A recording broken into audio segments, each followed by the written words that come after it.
경제 갈등이 해소되지 않은 가운데 한국의 노 아베 집회 영상이 일본 네티즌들에게 퍼져 큰 호응을 얻었다는 소식입니다. 한편 일본 불매운동이 일본 지역 경제에 미치는 영향은 본격화되고 있습니다. 영상 시작 전 좋아요와 구독 눌러주시면 여러분의 구독 하나가 100원의 따뜻한 가치가 되어 지난해에 이어 올해 12월에도 불우한 이웃에게 후원하는 뜻깊은 자리를 만들겠습니다. 일본 진보 네티즌의 반응을 이끌어낸 것은 한 동영상이었습니다. 일본의 정치 활동가이자 프리랜서 언론인인 오오게사 타로씨가 광복절 광화문에서 펼쳐진 노 아베 집회 영상을 다음날 자신의 트위터에 올렸습니다. 영상 속에서 광화문 일대에 가득 모인 참가자들은 플랜카드와 촛불 등을 들고 함께 노래를 부르고 있습니다. 타로씨는 이날 집회의 성격이 반일이 아니라 반아베였다면서 인종차별이 포함된 일본의 헤이트 스피치와 달리 한국에서는 오로지 아베 정권에 대한 비판이 전부라고 말했습니다. 문서 조작이나 역사 왜곡 등 논리적 주장이 전부였으며 젊은이들도 많아서 10만 명이 모였다고 썼습니다. 일본의 진보 네티즌들이 단 댓글에서는 한국에 대한 감탄과 자국 상황에 대한 한탄을 엿볼 수 있었습니다. 일본인들도 한국 국민을 배워야 합니다. 왜 일본인들은 이렇게 되지 못할까? 그저 슬픕니다. 정치는 썩고 국민은 대립하죠 등 일본 혐한 시위와 차원이 다른 노 아베 집회에 감탄합니다. 또 아베를 타도할 수 있는 건 일본인이 아니라 한국인이다. 사실은 일본인이 해야만 하는 것이다. 하고는 있지만 아직 부족하고 또 하고 있지만 보도를 안 한다. 한국인들의 마음은 일본 국민과 같다 등의 반응도 쏟아졌습니다. 실제로 지난해 한국 관광객이 무려 41만 명이나 찾았던 대마도 외국인 관광객 중 한국인이 가장 많았던 규슈나 도토리현의 현지 숙박과 식당에서 한국인을 찾아보기는 어렵습니다. 일본 지역 경제의 발등에 불이 떨어진 상황입니다. 일본 불매운동을 냄비건성이라는 말로 폄하하던 내부 분위기도 있었지만 지금 일본 관광업계에는 한국인 관광객의 마음을 붙잡기 위해 노력하고 있습니다. 노 아베 집회 영상에 대해 일본 진보 네티즌들이 보여준 연대의식과 일본 항공력의 감소의 추이와 전망에 대해 여러분의 다양한 의견과 생각을 댓글로 남겨주시면 감사하겠습니다. 주식을 모르면 이상스쿨 주식을 모르면 이상스쿨 주식 모르니 이상스쿨 될 예정입니다. 일본은 올림픽을 앞두고 신기술 개발과 보급에도 주력을 하고 있습니다. 일본은 도쿄전력에 현재 인터넷 통신의 100배에 이르는 차세대 통신 5G망을 설치하고 올림픽 중계를 위해 8K 방송을 시작하겠다고 말해왔으며 또 닛산 자동차는 일반 도로를 포함한 자율화 주행의 실용화를 적어도 2020년 전에는 시작할 계획이라고 밝혀왔습니다. 근데 닛산 자동차 지난번 달에 58대 팔고 우리나라에서 철수한다는 소식 전해드렸죠?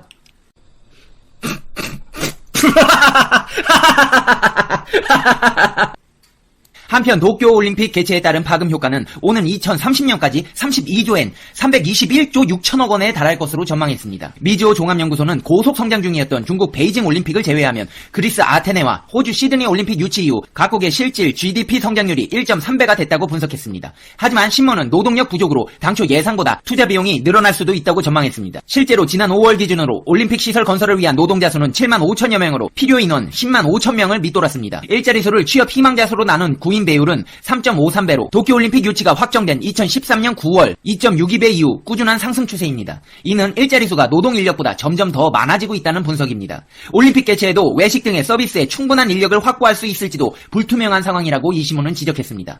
니혼게이자 이 신문은 만약 2020년까지 올림픽 일손 부족을 해소하지 못하면 일본식의 대전 문화를 최대한 발휘할 수 없을 것이라면서 일손 부족을 기술력으로 어떻게 극복하느냐가 큰 과제가 될 것이라고 전했습니다. 한편 도쿄올림픽 개최에 따른 경제 파급 효과는 오는 2030년까지 32조엔에 달할 것으로 전망했습니다. 니케이 등 일본 주요 언론은 올림픽 관련 건설 수요만 9조엔에 달한다고 했습니다.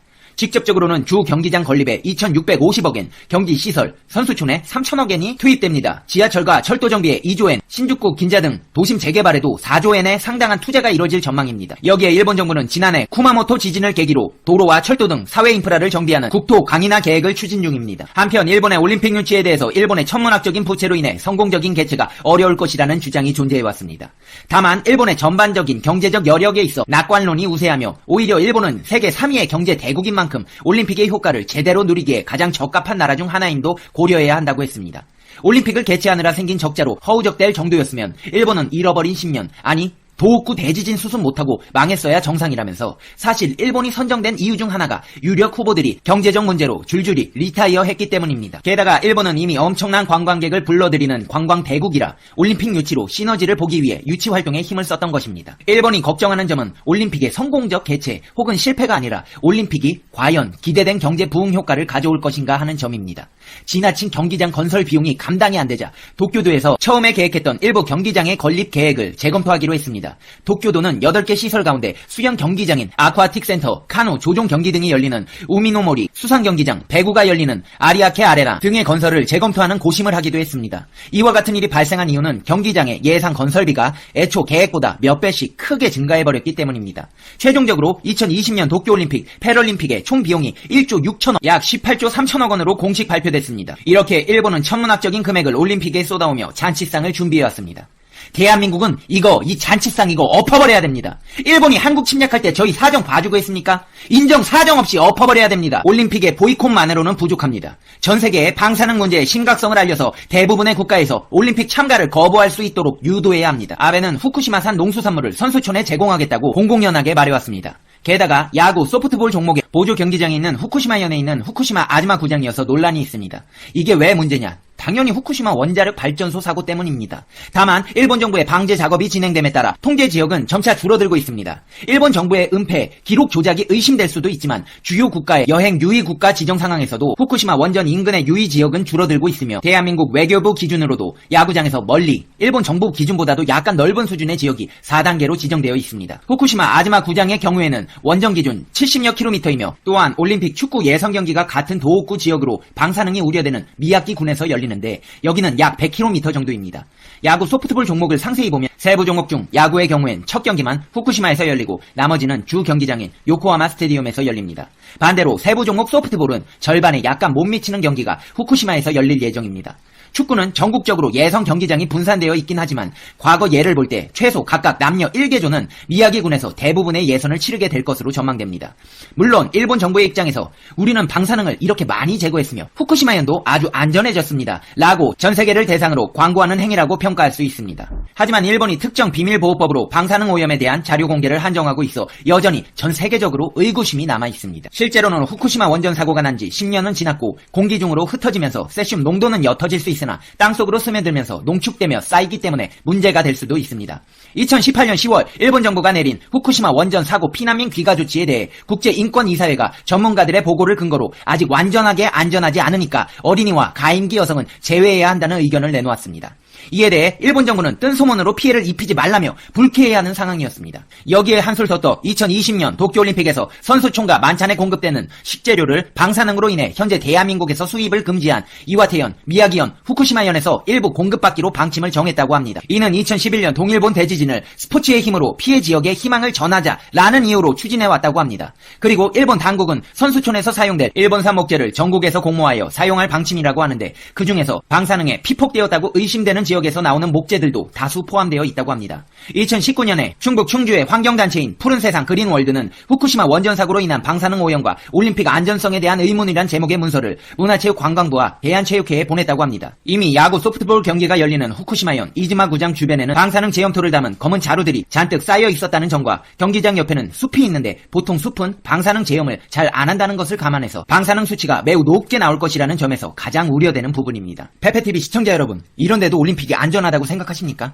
세계의 이런 실태를 제대로 설명한다면 사람들이 가려고 할까요? 가뜩이나 한국 관광객이 줄어서 골머리 썩는 일본은 이번 올림픽에 엄청난 기대를 하고 있습니다. 이 기대를 우리나라 대한민국에서 부셔버려야 됩니다.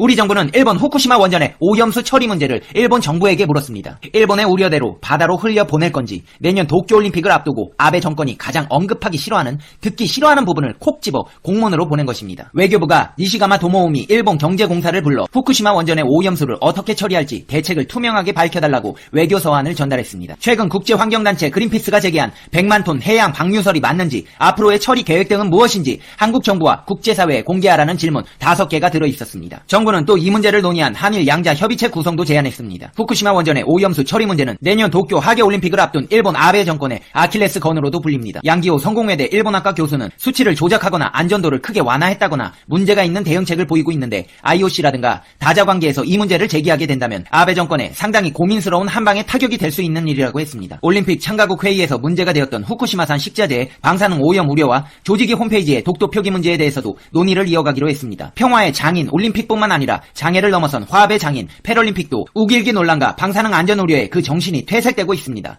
우리 패럴림픽 대표단은 이에 대해 국제사회의 공감을 이끌어낼 계획입니다. 그런데 이렇게 심각한 방사능 문제에 대해 아베가 뭐라고 했는지 아십니까? 후쿠시마 오염수 바다로 방출하겠답니다. 하라다 요시아키 환경상은 국무회의 직후 기자회견에서 밝혔습니다.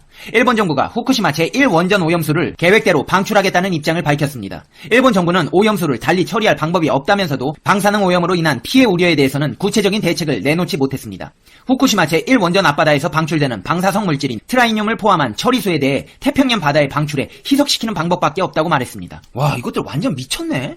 먹어서 응원하자면서 니들이 다 마셔 그냥. 하라다 장관은 이어 앞으로 정부 전체에서 신중하게 논의할 계획이므로 아직 최종 결정된 것은 아니다라면서 원자력 규제위원회 위원장도 과학적으로 괜찮다고 말하고 있다고 설명했습니다. 오염수가 방출되면 방사능 오염이 태평양으로 확산될 수 있다는 지적에 대해서는 국가가 모든 노력을 기울이고 있다고만 했습니다. 국제환경단체 그린피스의 숀버니 수석 원자력 전문가는 지난 8월 10일 이코노미스트에서 일본 방사성 오염수의 한국 노출 위험이 커졌다는 제목의 기고문을 통해서 일본이 후쿠시마 제1원전수의 오염수 방출을 계획하고 있다고 밝혔습니다. 숀버니는 도쿄전력은 지난 8년간 오염수를 처리하려고 애썼지만 번번이 실패했다면서 후쿠시마 원자로 노심이 녹아내리면서 고준위 방사성 물질 1000톤가량이 생겼다면서 지하수가 원자로에 들어가 용융 핵연료에 노출되면 고준위 방사성 오염수로 탈바꿈하는데 이 탓에 100만 톤 이상의 고준위 방사성 오염수가 생겼다고 설명했습니다. 숀버니는 아베 내각은 오염수 위기에 한마디도 꺼내지 않고 있다면서